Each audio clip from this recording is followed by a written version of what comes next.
400,000 years ago, a new man enters the world.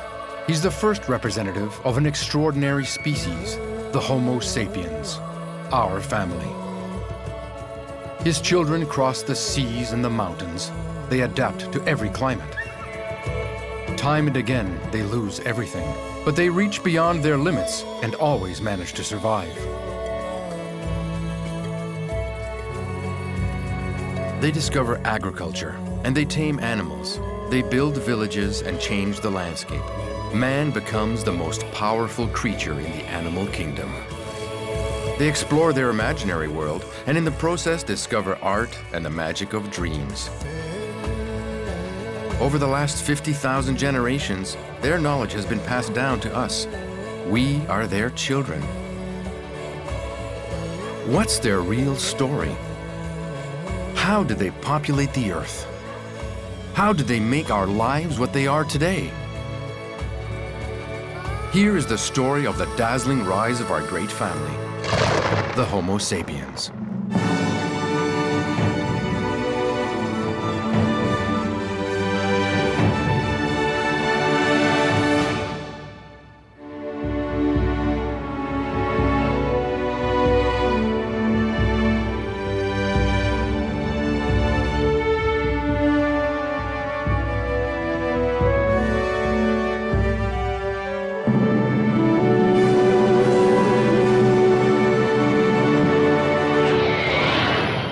How does this story begin?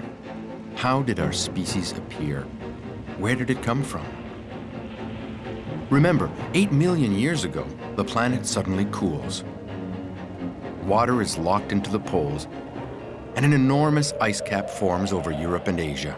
In the north, life has to acclimatize to the cold. In the tropics, life desperately struggles to survive the drought.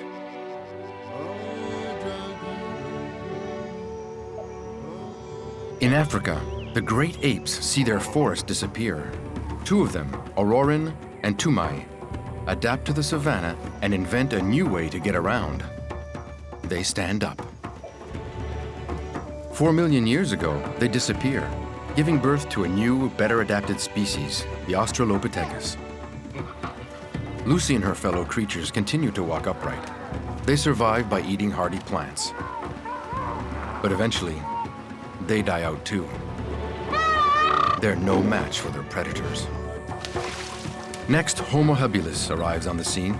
This skillful man is the first true representative of the human species. He invents tools and starts to explore and travel the world. His evolution changes him into Homo Erectus, the standing man, discoverer of fire. He's not yet king of the animal world, but he's just made a giant leap. Erectus sets out to conquer the world. He leaves Africa and enters Asia and Europe. Unknowingly, a few thousand little groups of men and women prepare for the arrival of our species.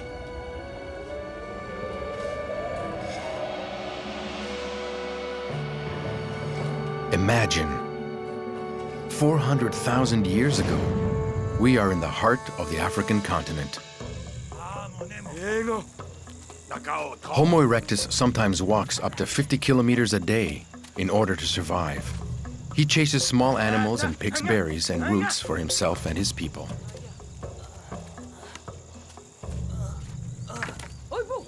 Sometimes he dies along the way. At best, he lives to about 25 or 30. They feel the loss deeply, but it confuses them. Erectus doesn't know anything about the mystery of death. Where has the breath gone? Why doesn't he move? Meanwhile, the threat of danger lurks behind them. Walk or die. It's the law.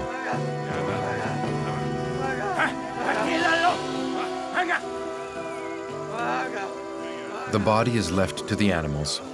They'll remember the person for a while, and then the memory will fade.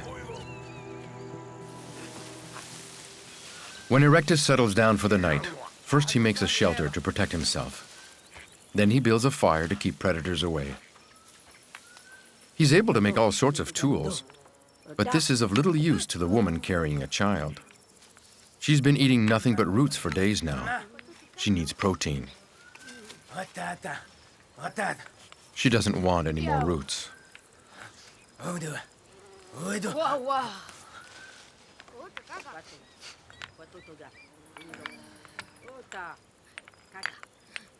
The Erectus chief is well aware that he hasn't succeeded in finding game.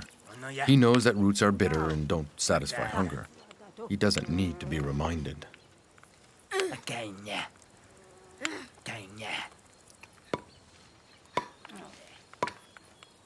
Erectus is curious and always eager to discover new things. Although the chief has heard this noise before, today he takes pleasure in the resonant sound.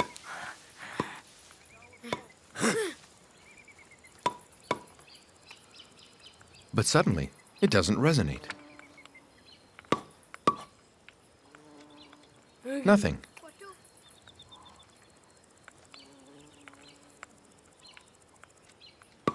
There. It's much better with his ear pressed to it. Homo erectus is a hunter. At dawn, the chief and his brother follow fresh tracks from she who walks on two legs. They know she's a fast runner, so they hatch a plan. One attracts her attention, while the other lays in wait, ready to attack.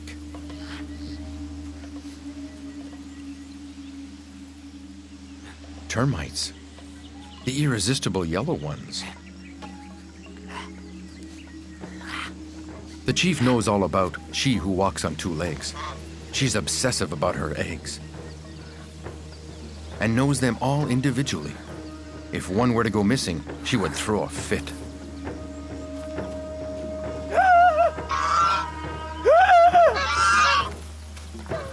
The chase is on. Everything's going according to plan.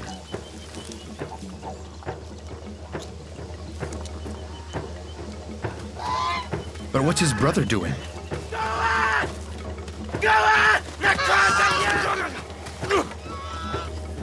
If she catches him, she'll kill him. Her legs cut like flint.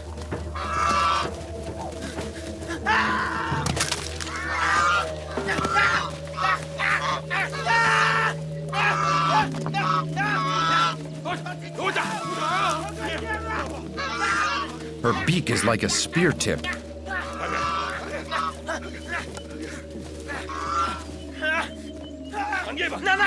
The brother always manages to mess everything up. He can't be trusted. The animal can't escape. All is well. It's a good day for Erectus. Erectus starts by eating the stomach, full of freshly eaten plants. Then he cuts up the animal to transport it back to camp. Images of the capture fill the chief's head. It was easy after the beast fell into the hole. There's an idea there. But the flies distract him and keep him from thinking about it any longer. Erectus's body is less and less hairy. Insects constantly attack his naked skin, especially the sensitive parts. But the brother's privates are protected. It's the animal's skin.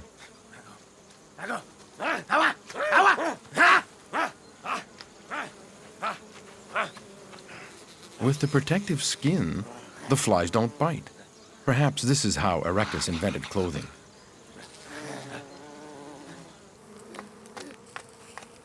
Hierarchy determines the sharing of meat. The hunters are served first, then the preferred females, for whom choice pieces are reserved. The woman carrying the child now has meat.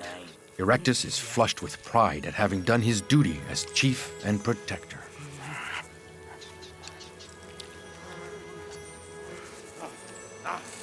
When in power, you learn to watch your back, because there's always someone ready to take your place. The skin. He forgot his skin. It's his skin, it's his place, and he's the chief. There are some things that aren't shared. like the woman carrying the child, like suffering or hope. The chief's head is brimming with images. He can't stop thinking of a hole, so he decides to dig one where the animals drink, in the hopes that they fall in, like the creature on two legs.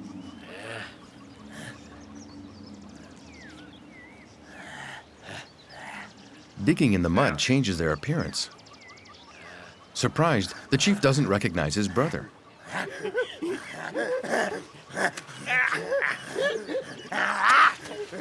They may well have just invented laughter.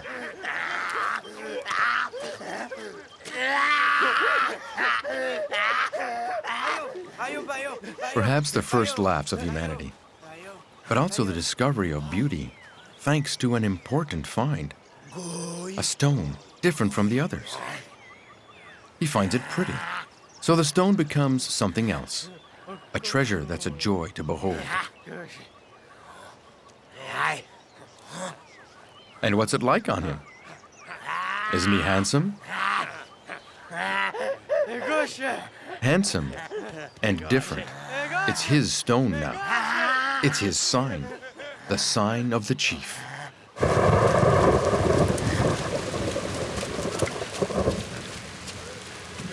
The chief wants the one carrying the child to look at the stone.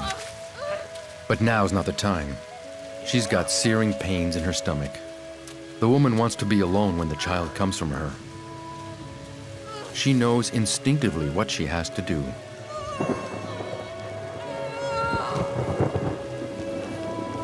The chief is full of hope. The trap, the skin that protects, the stone. But the child, will it come? One time out of two, it's born without breath, like those who fall on the trail. Sometimes the pain kills the woman as well. Will a new life begin?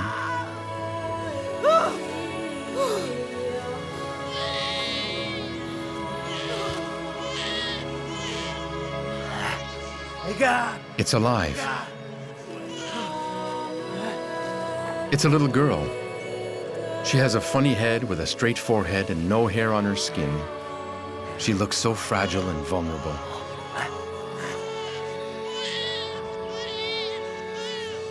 The chief doesn't want the cold to take her breath away. He knows now that his skin is no longer for him. His skin is for the child.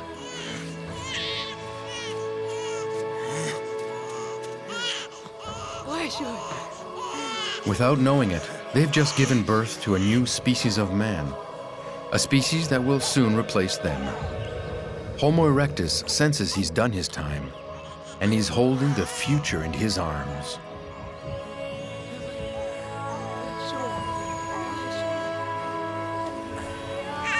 Homo erectus will disappear. He'll have lived more than 1,000,000 years.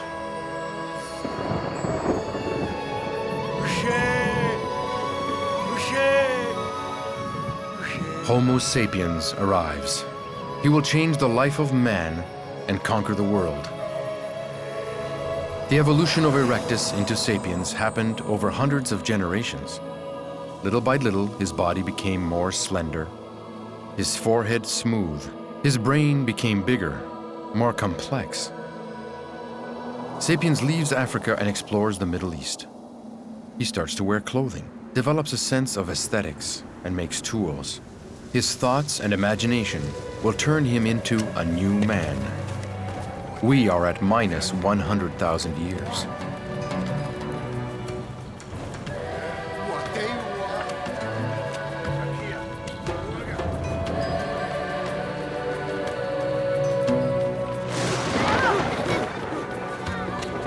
Electrical storms are the worst.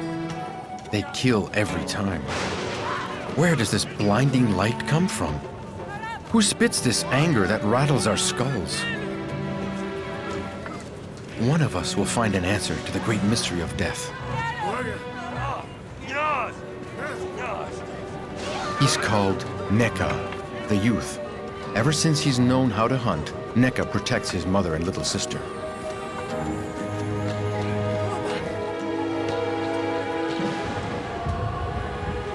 The clan had walked since daybreak. The wind came up suddenly, and the sky began to spit fire. The chief looked for refuge, but found nothing. We huddled together, waiting for nature's fury to pass.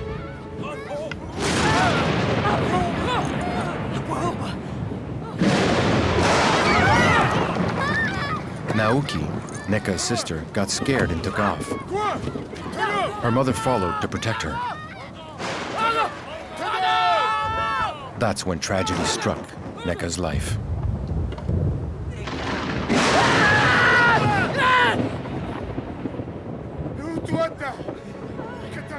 A horned beast appeared from the lightning strike. Neka saw it. The animal left, leaving the bodies of his sister and mother on the ground.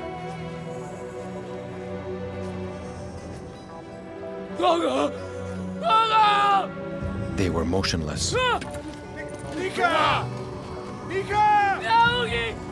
Neka had been unable to protect them. He felt responsible. They had to move and get up.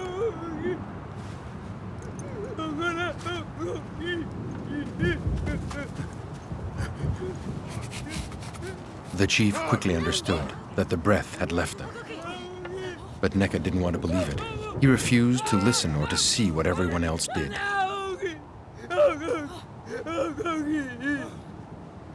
They were dead. Nothing could be done, and the chief wanted to leave as soon as possible. But Neka wanted to stay. He wanted to wait until they woke up.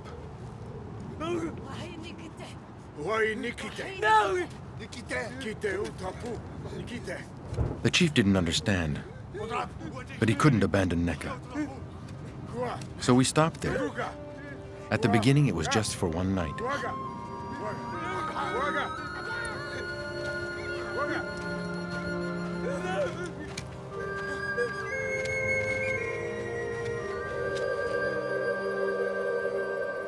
Sapiens is nomadic. Now he makes shelters with skins. His language is more sophisticated. He's got words to talk about abstract concepts like time behind and time ahead. His brain has more memory and is capable of more associations. His imagination is more active and likely his dreams are more impressive. In his sleep, Sapiens believes he travels into another world, a parallel world situated just behind his eyes.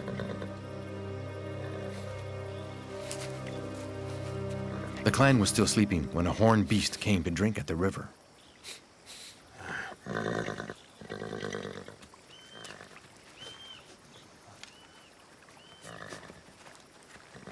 The body of an animal this size meant meat for everyone in the clan.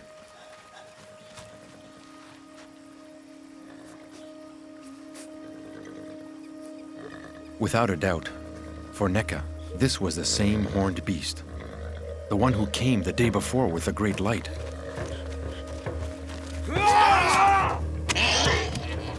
That time the chief wasn't clumsy.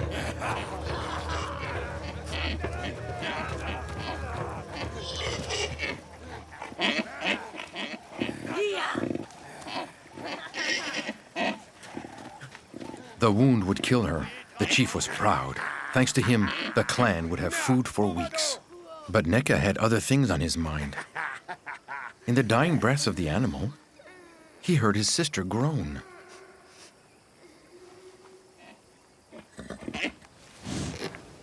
At the same moment the beast died, the inexplicable happened.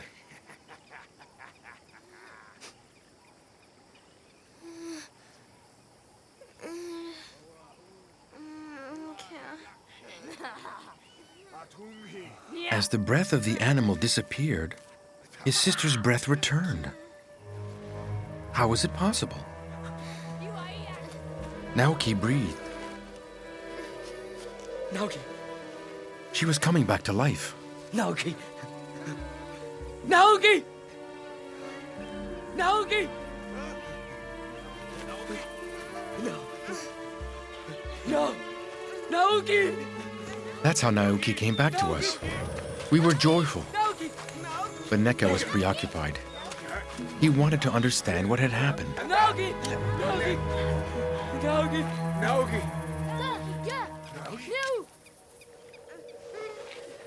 Did the animal give its breath to his sister?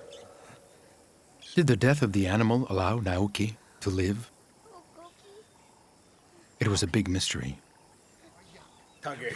The chief expected thanks for his catch, but instead the clan was taken up with Neka and the miracle.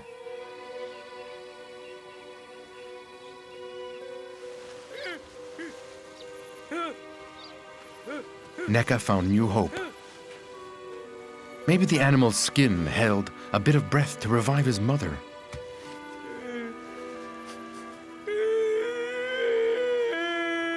At the beginning, everyone said Neka had lost his mind.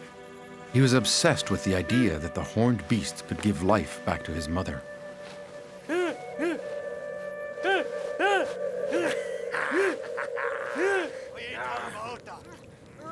We hoped that Neka's mother would come back too, but we didn't understand his behavior. He didn't eat. He stayed by the body, waiting for a sign. The sign came from above. It was the vultures, come to take the body. But Neka refused. If the vultures took his mother's flesh, no breath could ever return.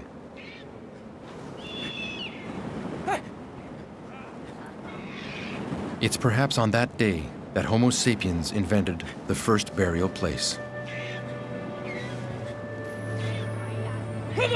It protected it, but more important, it kept the decomposing body out of sight.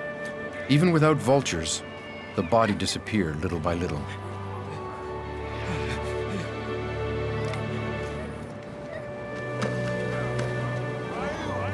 Nika! Nika! Nika! The chief wanted Neka to eat, and he personally offered him a choice piece, which he never does. What he really wanted was for Neka to give him the secret of his magic. He wanted to understand how Neka brought Naoki back to life. But he was in for another surprise. Nika! Nika! Neka told him that his mother lived in another world and that she needed to eat. He was delirious. But the youth gave his meat to his mother.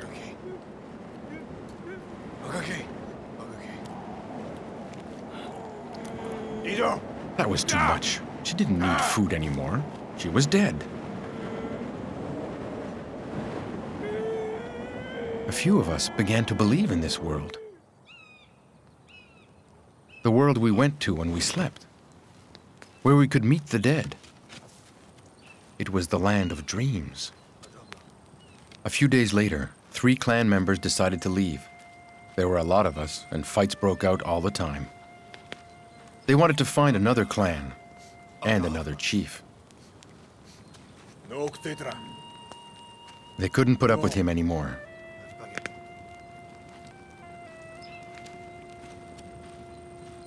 Before leaving, they wanted to hear about the images Neka saw behind his eyes one more time.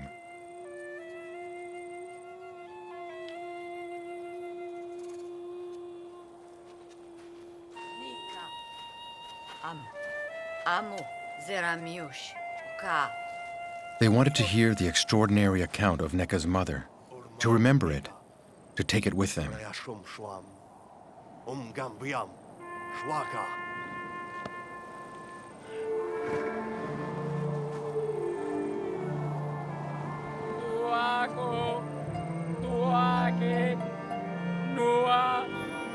Neka could see the other world, the one where the dead went when their breath left them. He saw his mother, with the horned beast.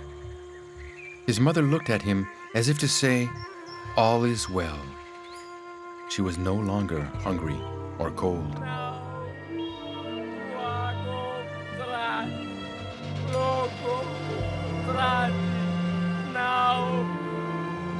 There was a glow behind his eyes that said life continued elsewhere. A life after death. And that changes everything.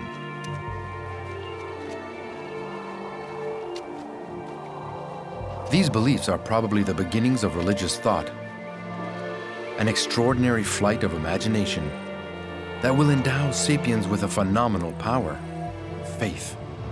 The idea of eternity will spread to all people and appease the anguish of death. Now man can imagine a life beyond the limits of his own existence. The time of shamanistic beliefs has arrived. The spirit world has a place alongside the world of the living. We are between minus 100,000 and minus 50,000 years. Sapiens explores almost all the territories on the planet. Some head towards Asia, others towards Europe. Why do they risk their lives in an unknown world? Do they follow the game migrations? Signs from nature? Many believe in the power of the sun and the moon. 50,000 years ago, the first group of Homo sapiens arrives in southern Europe. This clan worships the sun. So understandably, its disappearance in the middle of the day terrifies them.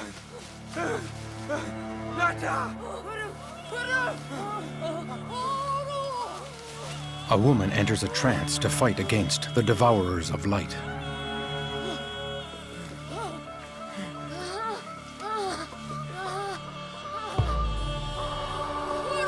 It's coming back.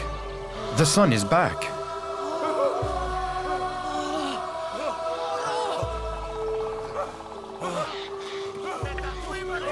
The woman who guides them is a shaman. Her name is Nata. She's the eldest of 3 sisters. For Nata, the darkened sun is a bad sign. The sons must be strong for the clan to survive. They will follow them behind the mountains, to the land where all the sons travel. They should have given up when faced with the immensity of the Alps. Nevertheless, their faith carries them. They don't hesitate to undertake the most perilous trip of their lives.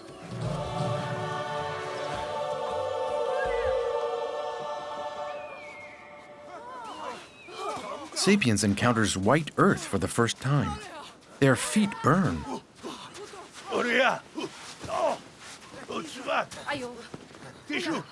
It acts like a skin and takes on the shape of whatever touches it.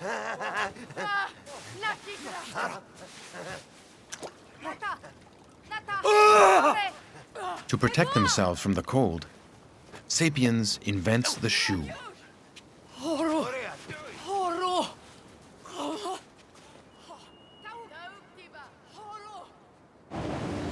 Nothing stops the shaman's determination.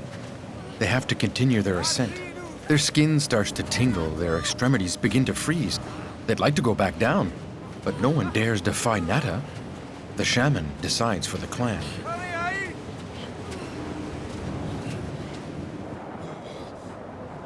Matriarchy is widespread among sapiens. Women have the authority. They're responsible for the future of the clan. The men follow.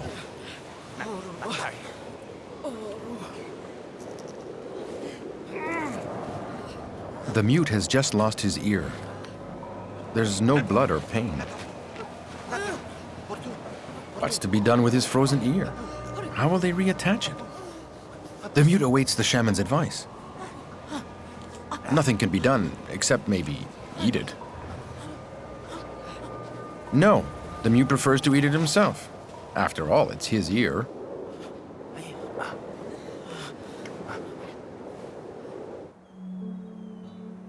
A new sun rose this morning, but its first rays bring neither warmth nor nourishment. Over thousands of years in heading towards the cold lands, sapiens' skin lightened to better absorb the sun's ultraviolet rays and to promote the synthesis of essential vitamins. They have adapted to a weaker exposure to the sun, but not to higher altitudes.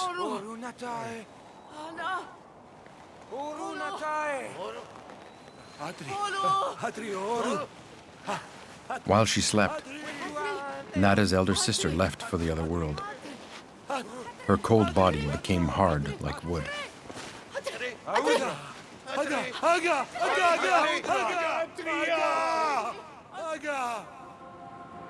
Sapiens' beliefs are as numerous as nature's mysteries. For this clan, there is no burial site. They offer dead bodies to the light. She in turn eats them and brings them to the land of the other life. Nata accompanies the dead to help them find the way.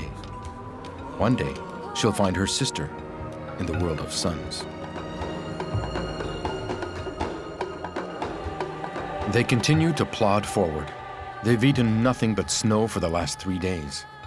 Nada promised them that at the end of the trail, night didn't exist. This gives them courage. But courage doesn't nourish the weakest ones.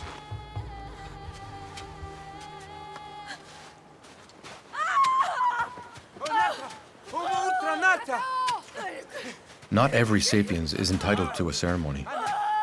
Some are abandoned without funeral rites.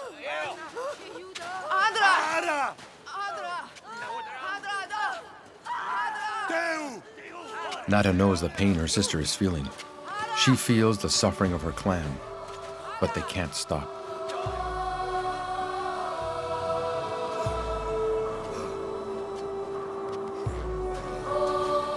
How did they survive? Was it their animal skin clothes, or the animal fat they rubbed into their skin? The conquest of virgin lands commands a high price. Sapiens leaves many of its own along the way, but every territory they explore will benefit future generations.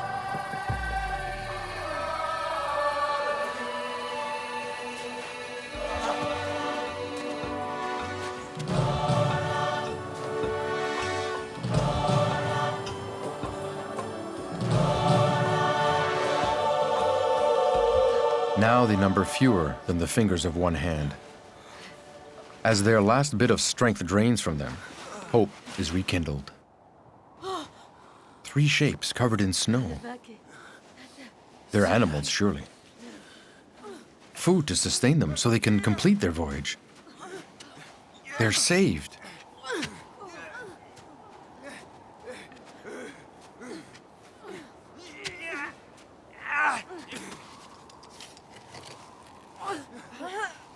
Rocks. Many rocks. What are these rocks doing on these animals?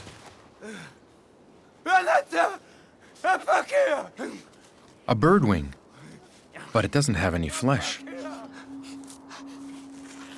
Other men have been here, but who are they, and where do they come from? Why are these bodies imprisoned beneath rocks? Their skulls don't look like ours.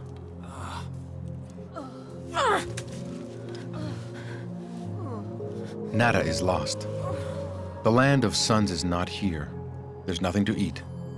They're condemned. In this hell, no one can survive.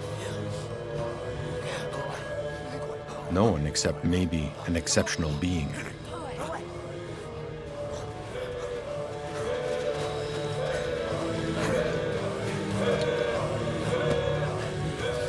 In this cold and hostile Europe, another species of human is perfectly adapted to the environment, the Neandertal.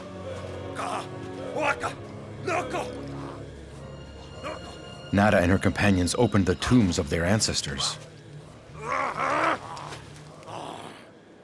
Neandertal is also a descendant of Homo erectus. His ancestor arrived in Europe 2 million years ago. Of all the human species, Neandertal is the most robust, the hardiest. The Neandertal chief decided to bring the strangers to camp.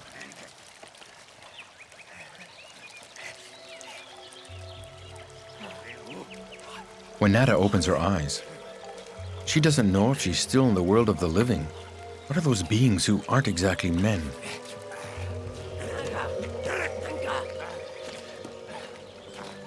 Neandertal made numerous discoveries without ever having made contact with sapiens. The invisible world, beliefs, music, and fire. He lives in caves and buries his dead.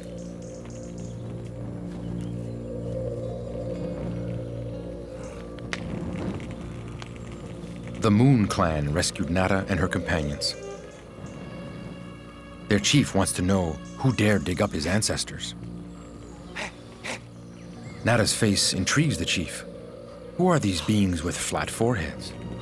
They must be revived. The Moon clan chief wants to know everything about them.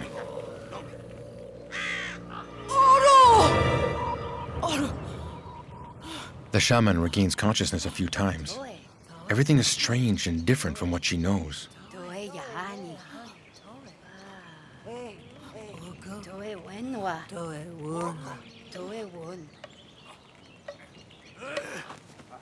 What are they doing with her man? They can't do that. He must stay with her. She needs him.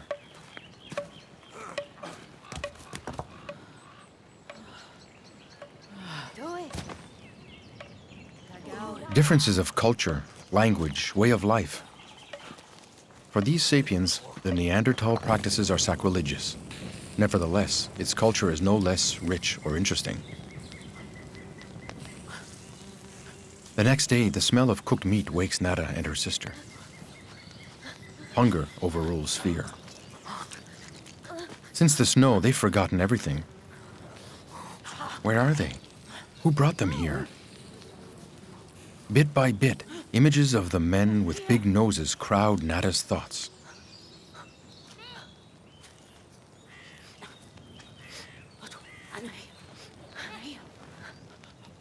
Who are these people?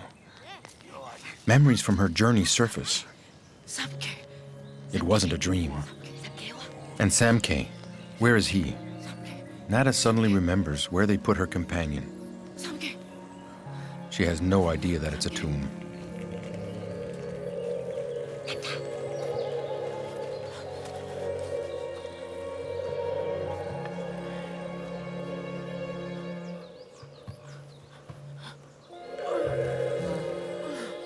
They hid him, like game stored for later, like the skeletons in the snow. Samke is dead. She must give him to the light, so that the mountain winds may carry his spirit. To survive during the cold winter, Neanderthal eats mostly meat. He's the greatest hunter on the planet. As he enters the cave, a surprise awaits the chief. The corpse buried the day before is gone.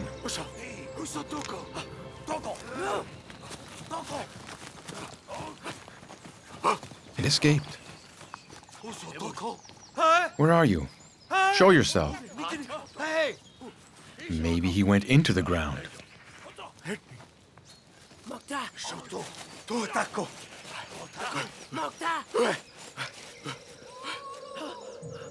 What is that strange voice? Is it him calling? The body was there. The woman was crying out.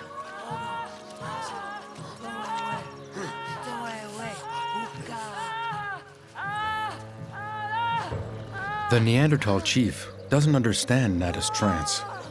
The movements of her body intrigue him.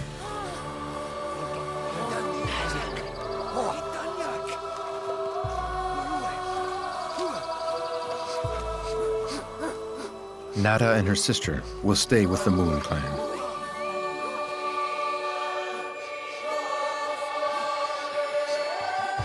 Without knowing it, these sapiens will have discovered a new continent, Europe. This crossing of the Alps opened a route, and others will follow in the footsteps of these pioneers.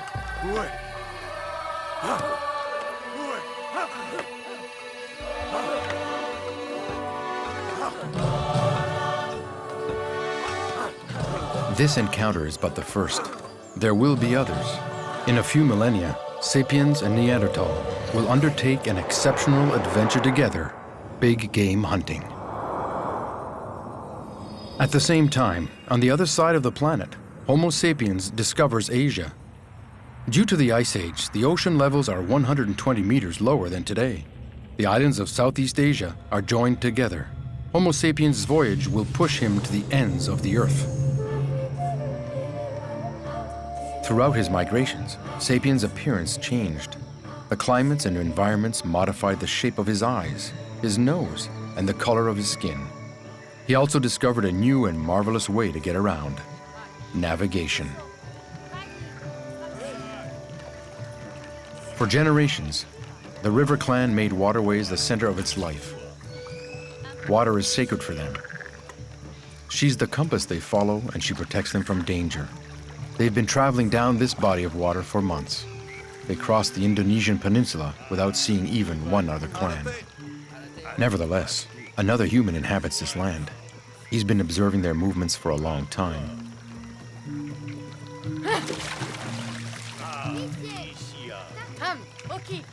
This human being is also a descendant of Homo erectus.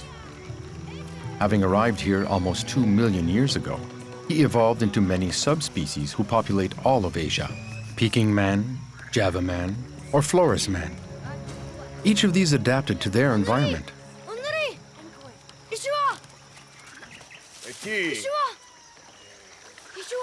Only the youth saw the curious man, and no one believes him.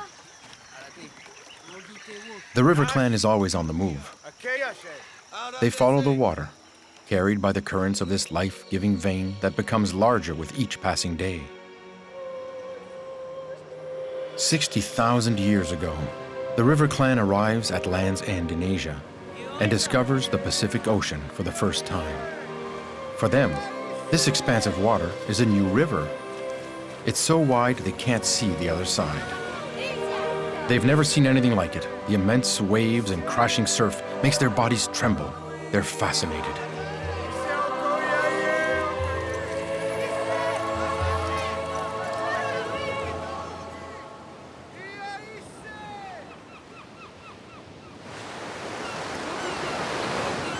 The chief is determined to find land on the other side of the water. He decided to split the clan in two.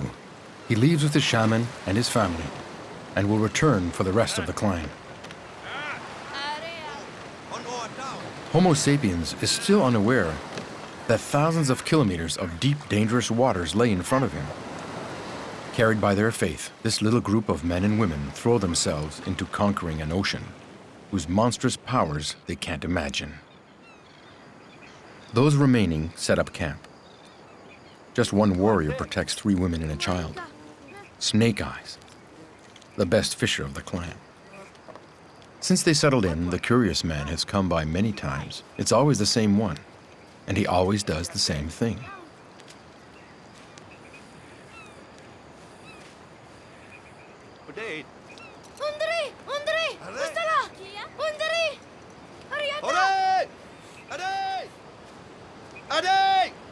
Snake Eyes wants to meet him. He knows it's prudent to get to know strangers so that they don't become mean or dangerous.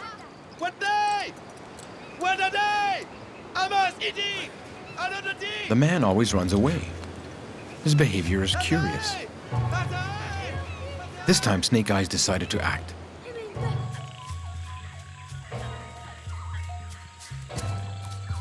He knows that no man has ever outrun him. In this Asian jungle, he can read all the signals, decipher the animal cries, and locate any creature at a distance.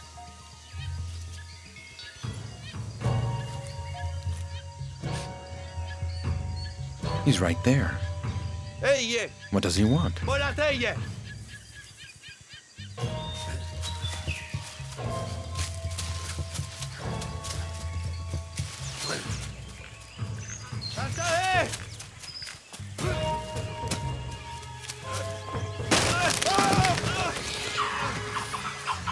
Snake Eyes is captured like a blind buffalo.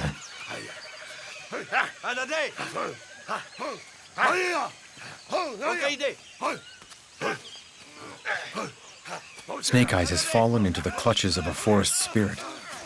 These Homo erectus are truly formidable hunters.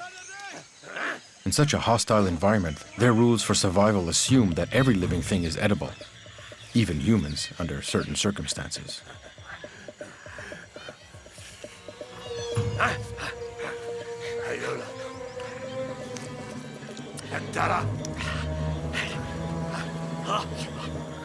These Homo erectus captured him like they would a bird.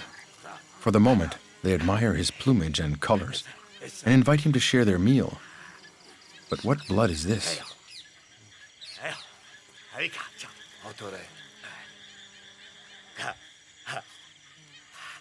Do they plan to kill and eat him too? Snake Eyes must remain calm. Those navigating towards the other shore were quickly swept away. The winds and currents take them far from land. When they wake that morning, there is no land on either side. There are no birds in the sky.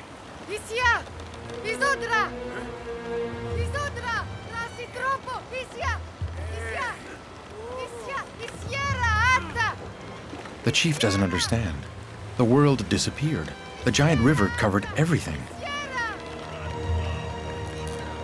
They drift slowly towards Antarctica.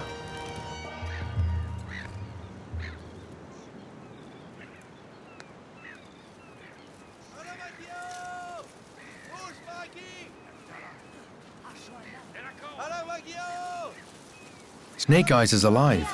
They're saved.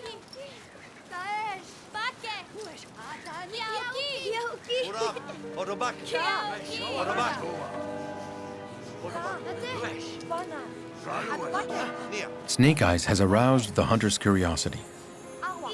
They want to know the secrets of the painted men who walk on water, and about the powers of their shells and fishhooks. The clan chief still hasn't returned. What if they never come back?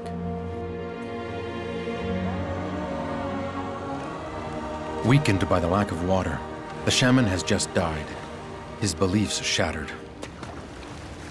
When faced with nature's wrath, Homo Sapiens often doubts the reason for his existence. Those who walk on water begin exchanging their knowledge with the forest people. The art of jewelry making, fishing techniques, manufacture of tools and clothing. Bonds form between these two peoples despite their genetic differences. All over the Asian continent, Sapiens and Erectus probably intermingled to make up the large family of Asian peoples. After hundreds of kilometers, the navigators are weak, dehydrated, and sunburnt.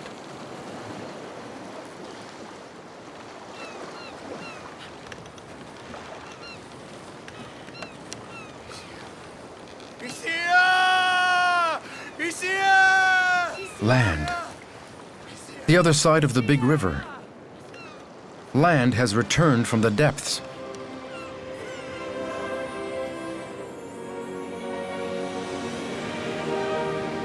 They navigated for days and days. Thanks to the currents, their ignorance, and bravery, they finally arrive in a land yet unexplored by man.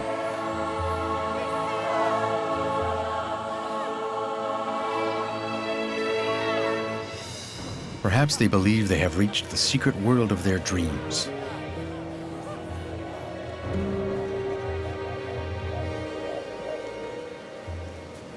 "60,000 years ago, Homo sapiens discovered an immense land mass separated from the rest of the world for millions of years.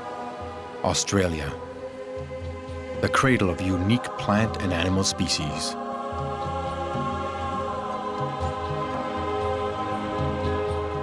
The chief and his people will navigate the ocean many times without finding their way back. They'll form the basis of another large human family, a people of extraordinary navigation skill, the family of the Pacific. In the rest of Asia, the migrations continue. Homo sapiens crosses China and enters America on foot via the Bering Land Bridge.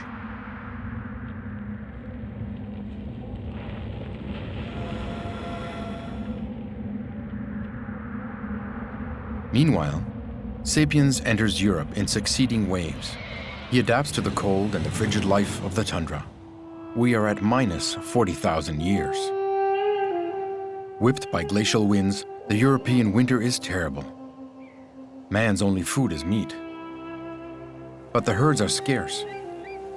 Sometimes they disappear altogether and famine takes hold. Sapiens is always on the move, looking for game. He lives in teepees made of animal skins and branches.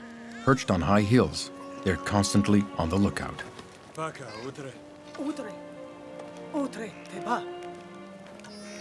During these times of scarcity, women don't produce milk for their infants, so they die, one after the other.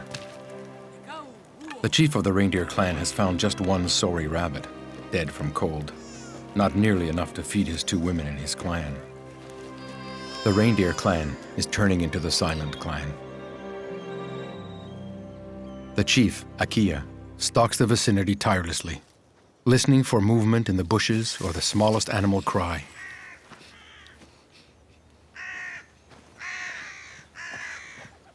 Even the tough and smelly flesh of the blackbird is better than nothing.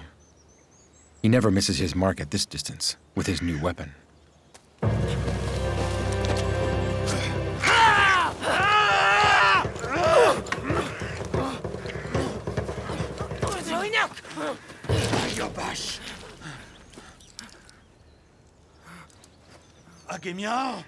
He asks her who she is and what she's doing there. The woman doesn't understand. She wants his necklace.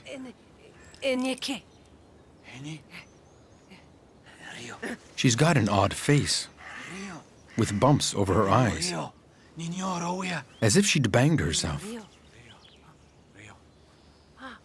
This woman is a member of the Neandertal people.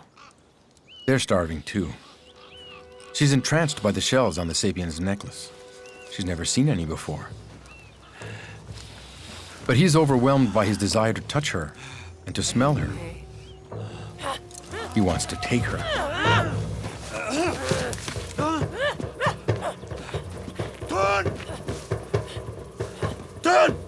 His advances have never been shunned before. He's Akia, chief of the reindeer clan.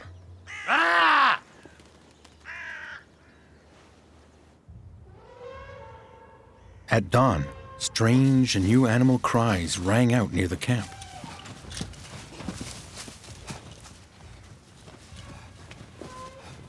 Massive animals covered with long hair and enormous teeth sauntered down from the north. These are the long noses the shaman knows. There were many before, huge herds. They disappeared. All that meat within easy reach. But how will they go about killing them? The crazy old fool is ready to face them, but that doesn't reassure the chief.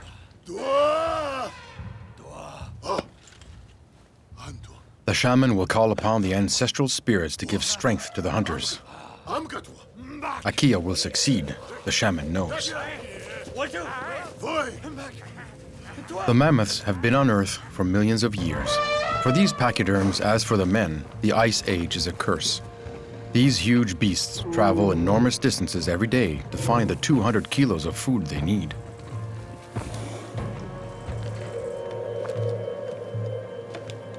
The shaman stays on the mountaintop, invoking the spirits. Spirits of our ancestors, give courage and strength to our hunters. Kill these giants for us. Akia knows how to kill reindeer, stags, and pigs, but he's never dared attack such a powerful beast.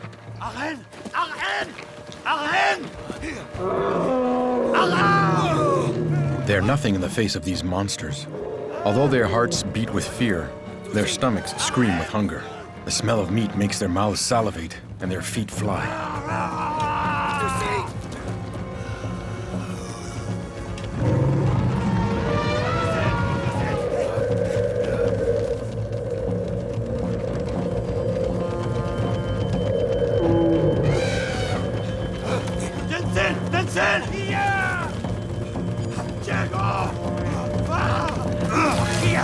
But they're too fast. The long noses are suspicious of man, and they flee.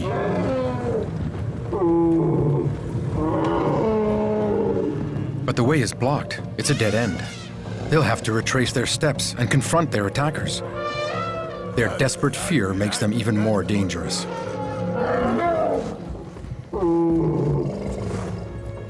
One of them, the youngest, is frightened by the human cries. He's afraid to turn back.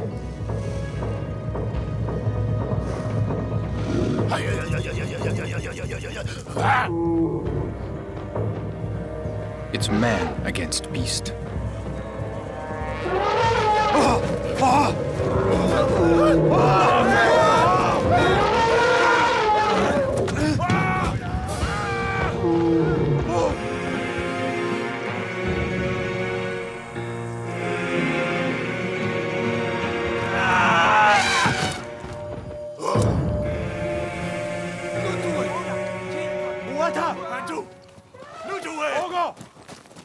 Man lost, and one of them was killed. But there's still hope. Over there, a group of Neandertal. They've also come to hunt. But they have an advantage over the reindeer clan. They know the long noses are afraid of fire.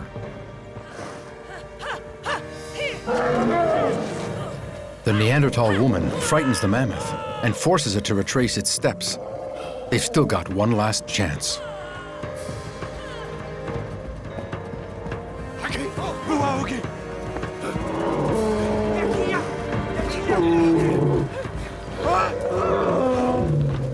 Their spears are useless against the animal's tough skin, but they don't have a choice.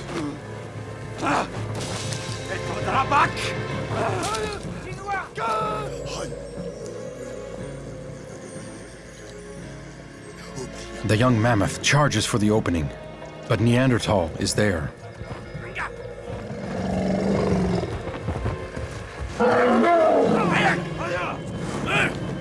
Neandertal knows that isolating the beast isn't enough.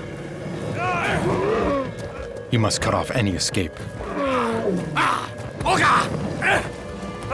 Neandertal is the greatest of hunters, but a mysterious sickness eats away at his body.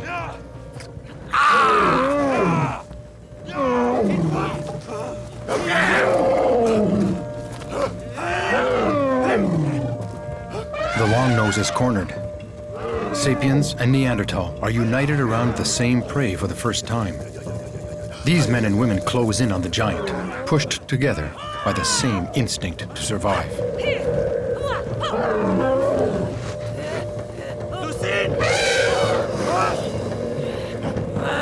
Its movements must be kept to a minimum. This time, the Neanderthal woman isn't competing against the Sapiens man. They've got him. He's at their mercy. They aim for the vulnerable spots where the skin is thinnest, the groin and the anus.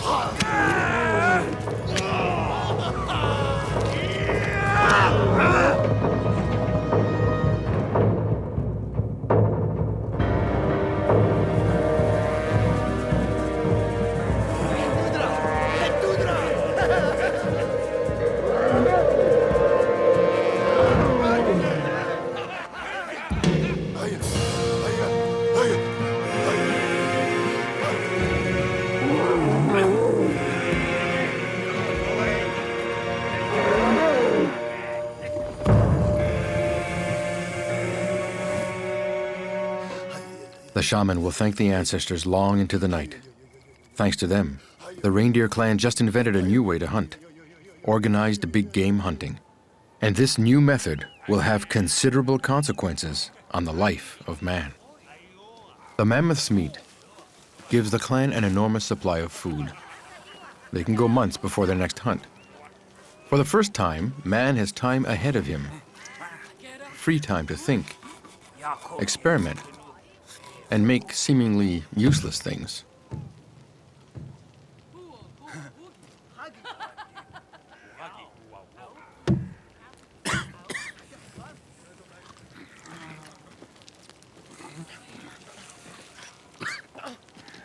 Neanderthal and Sapiens are assembled around a meal with new feelings of helping one another, solidarity, and feelings of attraction.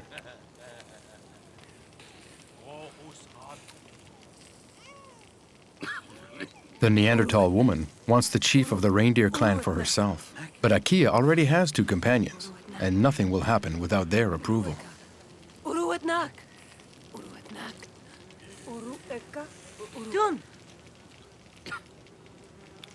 They approve.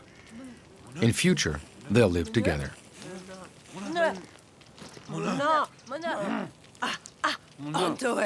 The 2 clans have a lot to learn from one another.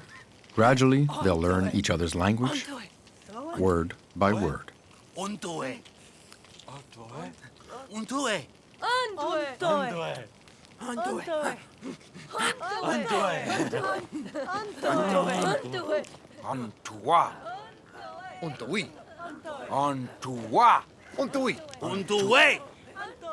The discovery of cooperation for big game hunts laid the groundwork for an inevitable connection between men of different origins. Soon, new links will be forged.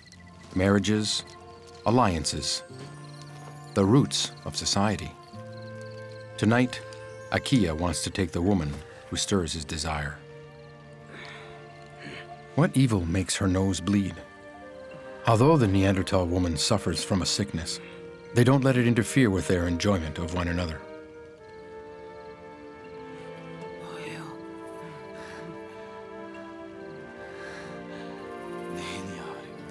The shaman isn't pleased with this alliance.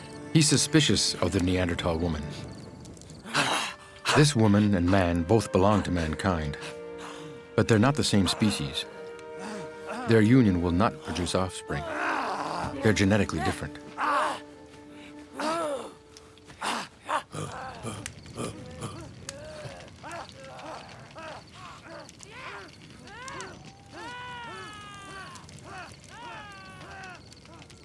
The woman's spirit stole the chiefs. The reindeer clan must be protected. Akia's spirit must be regained. That night, the fire projects the shadow of the chief's headdress onto the rock. The shaman sees it as the animal nature within the chief dancing on the rock.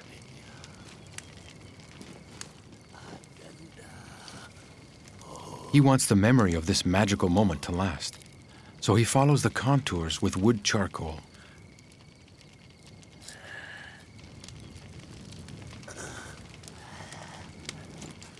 The spirit is there. The spirit of Akia stays on the rock. He took it back from the woman. 40,000 years ago, the first symbolic representation was drawn on rock, the birth of art. Soon, this invention will have a universal impact.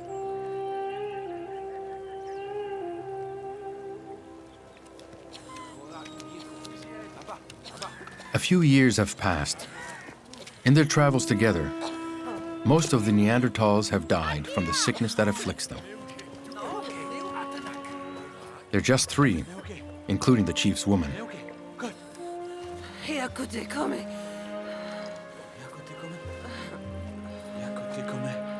She can't take it any longer. She'll remain where she is.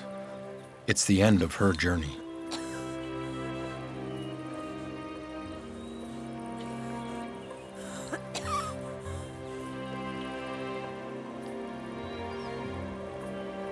No child came from her belly.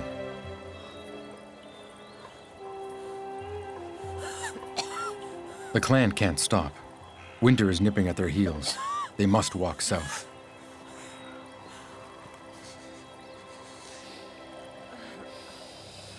To God. Time is of the essence. Akia must walk at the front. The future of the reindeer clan takes precedence over everything else.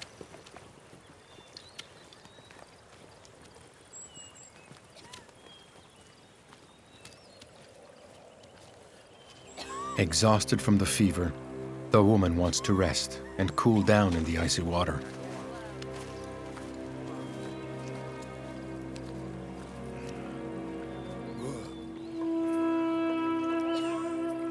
He'll never see this people again.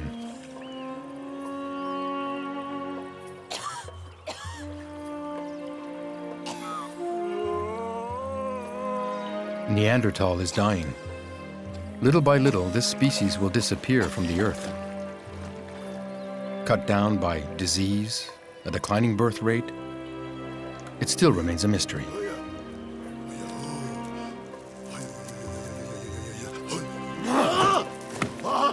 Akia doesn't want to hear the shaman's prayers anymore. Perhaps he questions the fragility of our species. Neandertal disappears. Big game hunts spread. The rhythm of life changes all over the planet.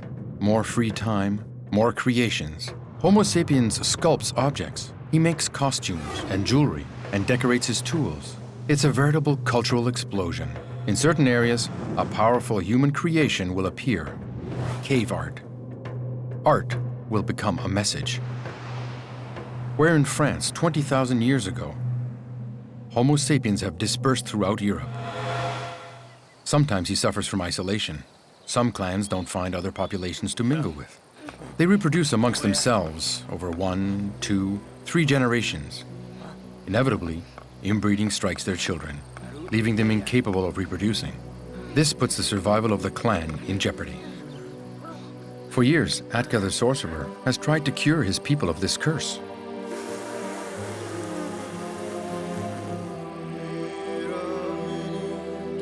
But the ancestor who guides him says nothing. There's no response.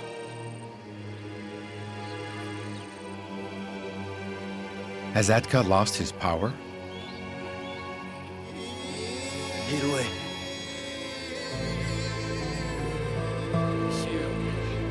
What good is a sorcerer who can't look after his clan? Atka feels alone, isolated from the group, with his son to look after.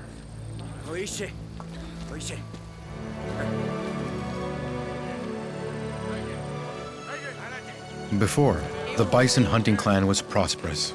There were 8 hunters, 12 women, and lots of children. Today, there are only 9, with 1 lone male child. If he doesn't find a solution soon, the clan will die out.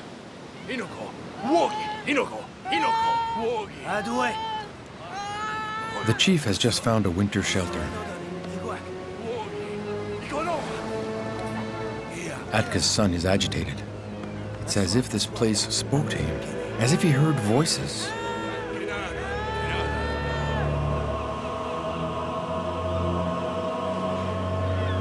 The cave is welcoming, spacious, near water, and sheltered from the wind. It has the shape of a skull.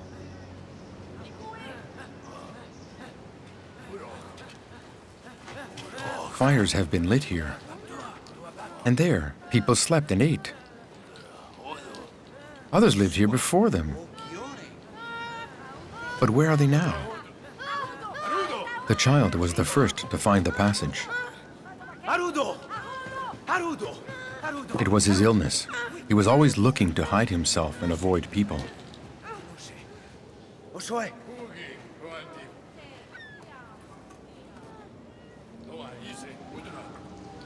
Atka senses a presence.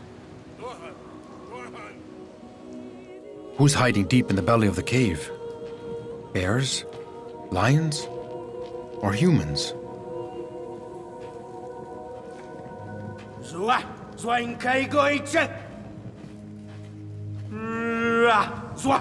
The rock answers him. Caves are the best places for shamanistic rituals. This one looks promising. But he senses something. There, right beside him. Signs made by a man's hand.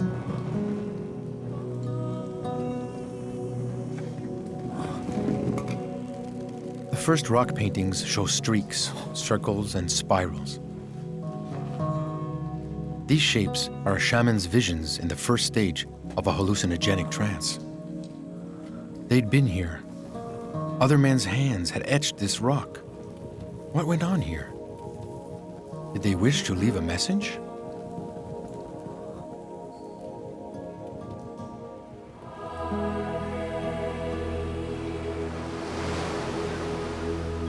Atka knows how to take the hidden powers from roots, insects, and mollusks.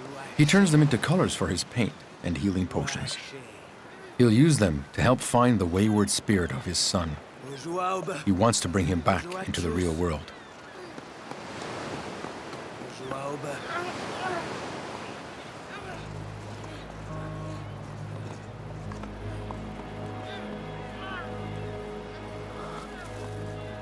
This slug is magical. It will allow him to reach the depths of his soul and travel to the invisible world where his son's spirit hides.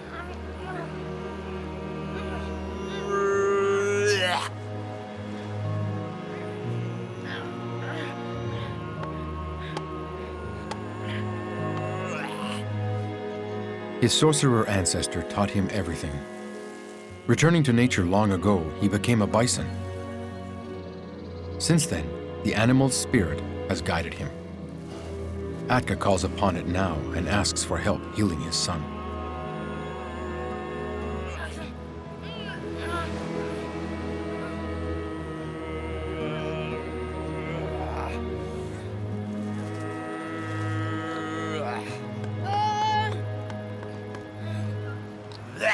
The slug's magical effect is quick.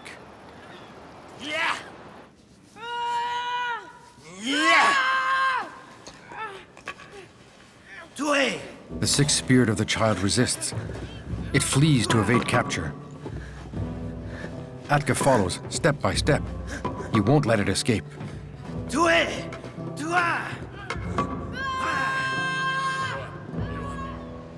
Outside the trance, the clan settles down to eat. Their wish is about to come true.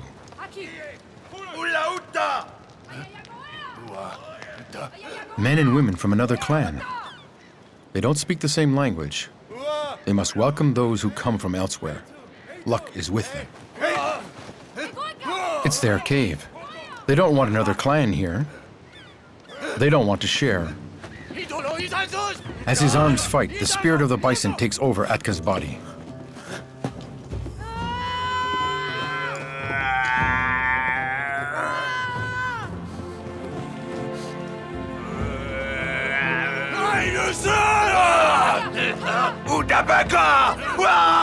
This woman wears sorcerer's signs.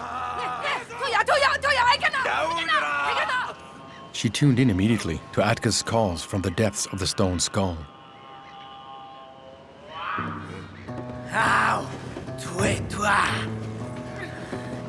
The sorcerer is no longer Atka. His body doesn't belong to him. His movements are those of the animal. The sorceress has understood. She enters his trance.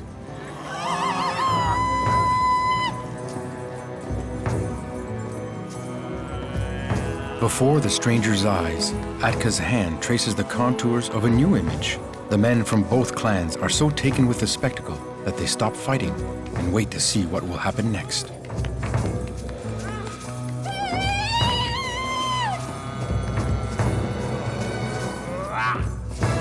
The image takes on a form they recognize. It reminds them of an emotion they've experienced. They look at one another and feel the same thing. And it goes straight to their hearts. Everything's in motion. A transformation is taking place. Is it from the glow of the flames or the sorcerer's dance? They all see the spirit of the animal. It advances, it walks. They can even hear it. They are experiencing the inner workings of the human soul.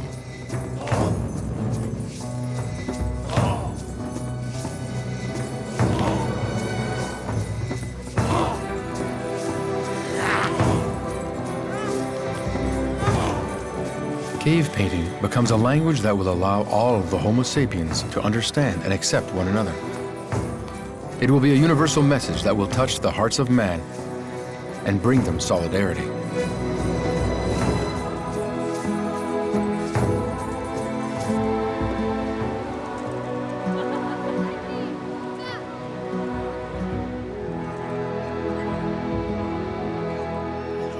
Together, they prepare for the arrival of winter. They help one another, exchange skills, and find a better way to protect themselves from the icy winds.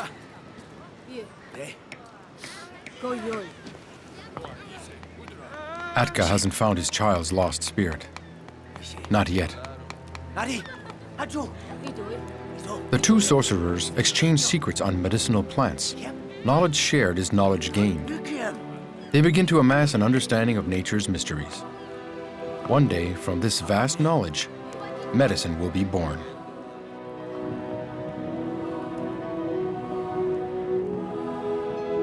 Between minus 30,000 and minus 20,000 years ago, works of art appeared over most of the planet, thousands of kilometers from one another. It was as if all the Homo sapiens had given each other a signal. All over, art assembles little groups of men and allies them with bigger communities. Soon, immense populations will come together to become nations.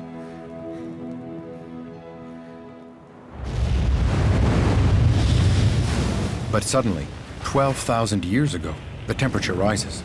It's the beginning of a major climatic change. 2/3 of the polar ice caps melt. The ocean levels rise 120 meters.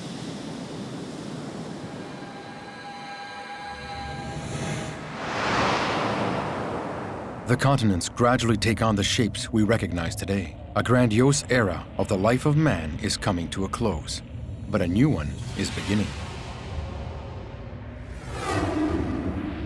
Almost everywhere, the weather becomes mild, water abundant, and the earth generous. Sapiens discovers regions so rich in game and edible plants that he stops traveling He builds villages of stones, built to last. For many, it's the end of a nomadic life that dates back to the beginning of time. With settling down, everything will change. Tramiusz. Wanło. Jausz. We're in Mesopotamia, 12,000 years ago.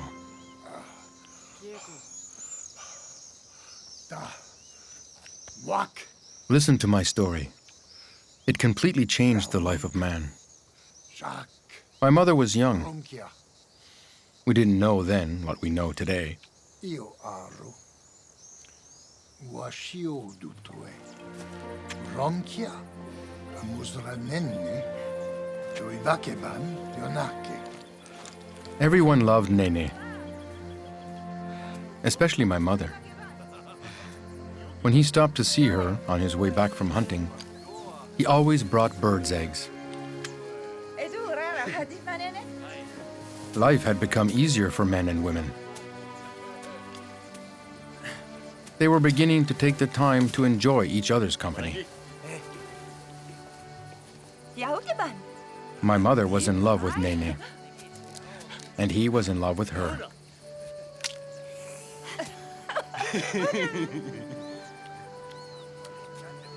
They didn't hide their affection, and it amused everyone, especially the chief of the village. Tromaya. Adreaka. They'd been together barely 2 moons. They were happy and carefree.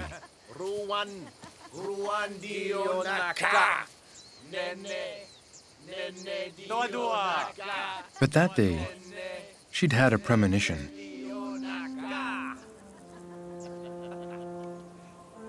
Back then, we had to go far into the mountains to pick the wild wheat that grew there. As summer's days grew shorter, we harvested as much grain as possible to last through the winter.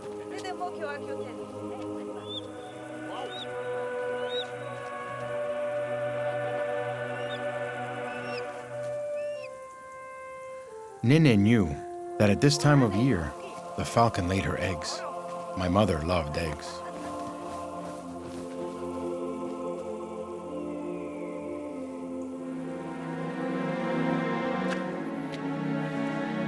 "10,000 years ago, man is in complete harmony with nature. She no longer made him suffer, and he enjoys her wonderful surprises.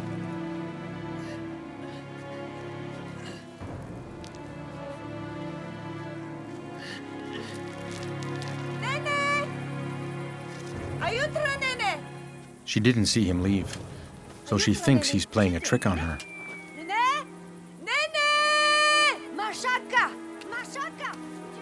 Then, she remembers her premonition.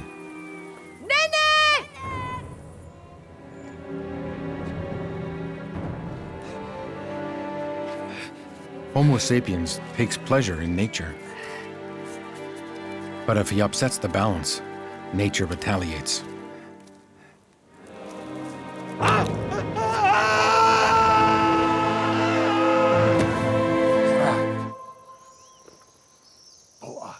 The mountain swallowed Nene's body.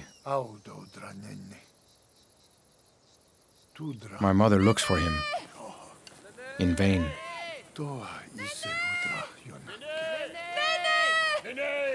Right up until they heard the wolf howl. They feared for Nene's life.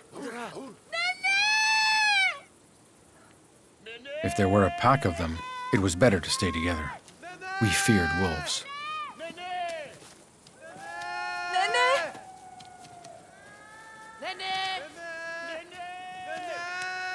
A howl. A moaning man. She senses that Nene is close by. It's not Nene, but the strangest thing she's ever seen. A little boy with a she-wolf, the most ferocious carnivore.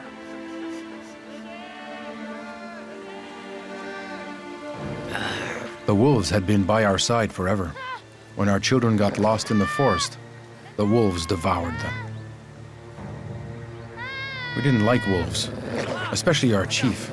He'd killed more than one.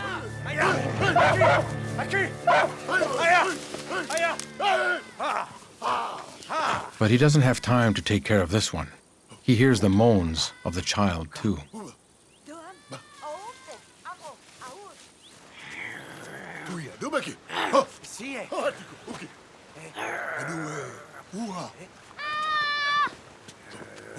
The child is wild, abandoned by another clan.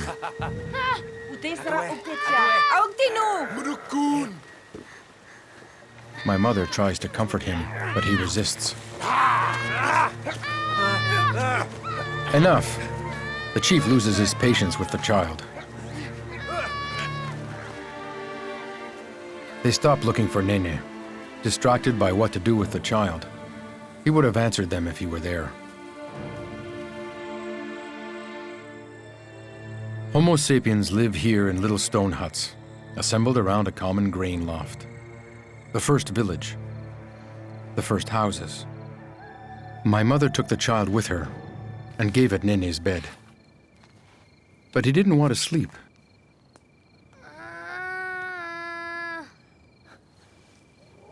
He listened to the mountain.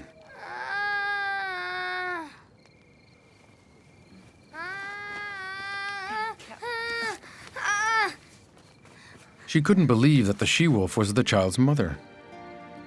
His animal mother. We'd never seen this before. My mother had a lot of love to give. She needed someone. I was the wild child. I didn't feel human. I thought I was a wolf. My animal mother had picked me up. In this first village, Homo sapiens share the labor. Each works for the community. Animal skins are now used for receptacles. Hot rocks from the fire make the cooking pots boil. Women think about men. There's not really a clan anymore, but many families. Each family has their house. People do favors for one another and visit. Polygamy is disappearing. The family revolves around the couple, a man and a woman, their children, and sometimes their parents. It's the birth of today's family. But for my mother, this dream was shattered. No trace of Nene. No one had seen or heard him. My mother needed to give and to love. She needed to share her life.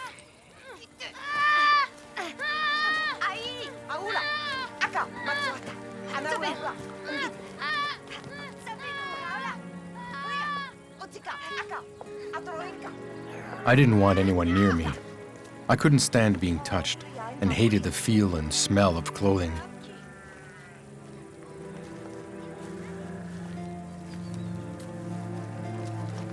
I rejected everyone's presence but hers, but I wouldn't eat the black meat she offered from the fire.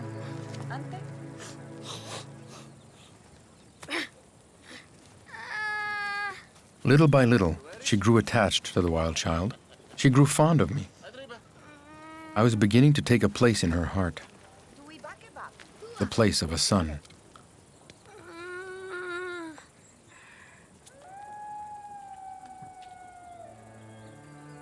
One day, the she-wolf returned to reclaim her son.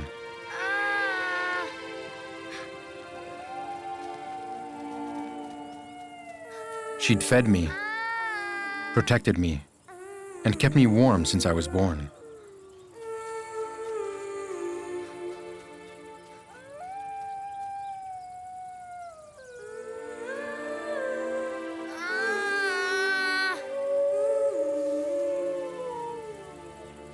Men don't like wolves because they don't know them.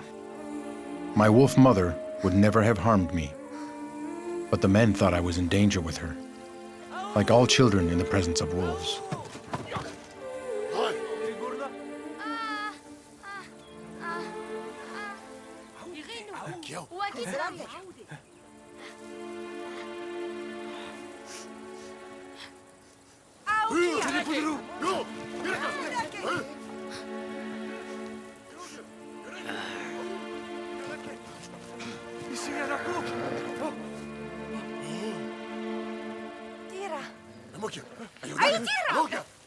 She was the first to understand.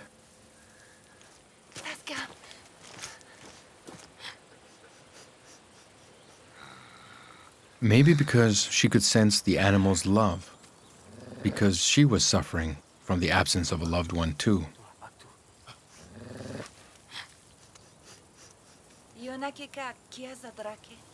I now had two mothers, and I didn't know which to choose.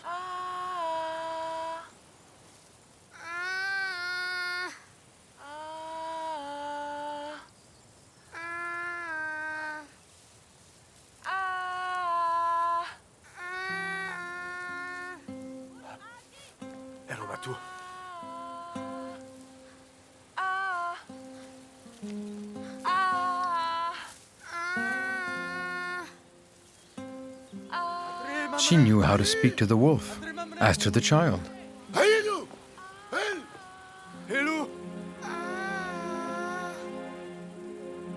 And that's how my mother became my mother for always.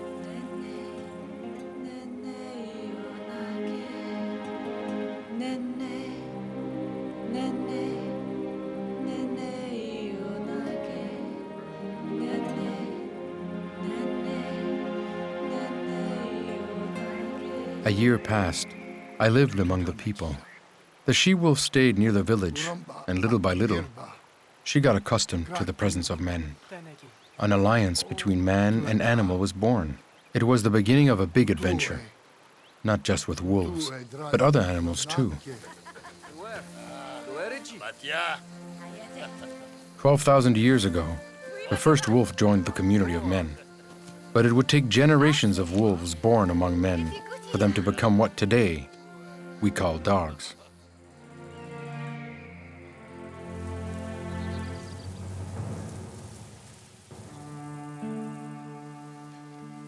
Thanks to my wolf mother, we made another major discovery.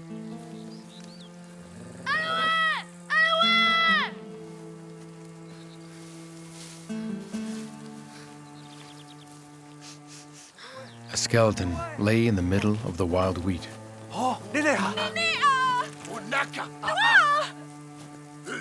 It was Nene.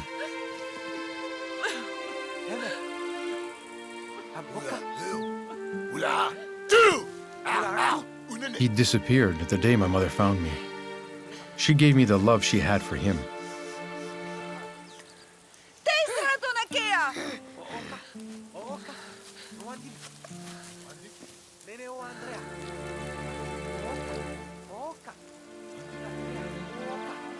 It was his necklace. My mother knew right away what she had to do.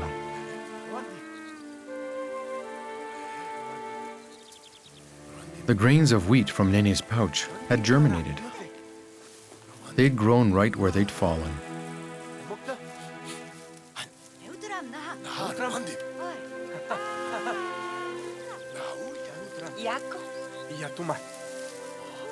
The chief understood that each grain had reproduced into a multitude of others.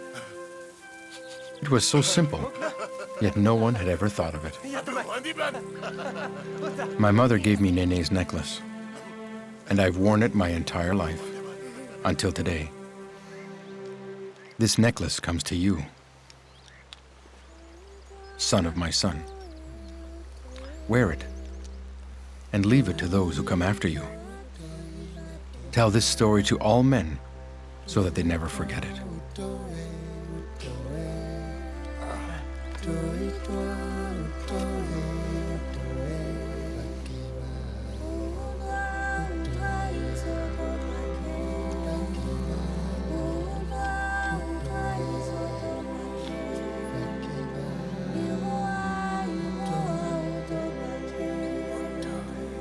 It's 10,000 years ago.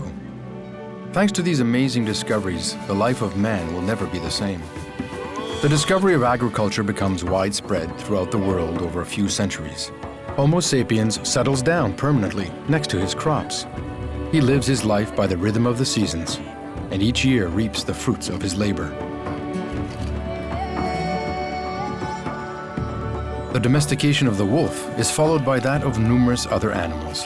Homo sapiens discovers breeding, which provides a steady and abundant supply of food.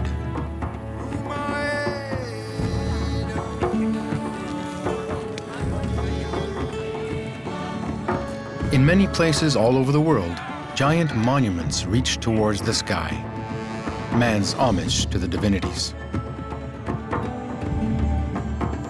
The population increases, villages are built, trade expands, and bigger groups form.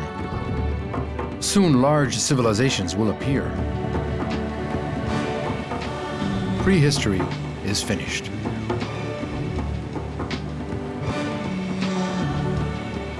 No matter the color of our skin or the shape of our eyes, the 6 billion human beings who populate the Earth today all descend from the same family. She lived in the dawn of time and would give birth to thousands of generations of men and women, right up to us. Their discoveries still enrich our lives. Such is the gift that our parents, as far back as they reach, gave to us. Thanks to them, our children will go on to populate other planets.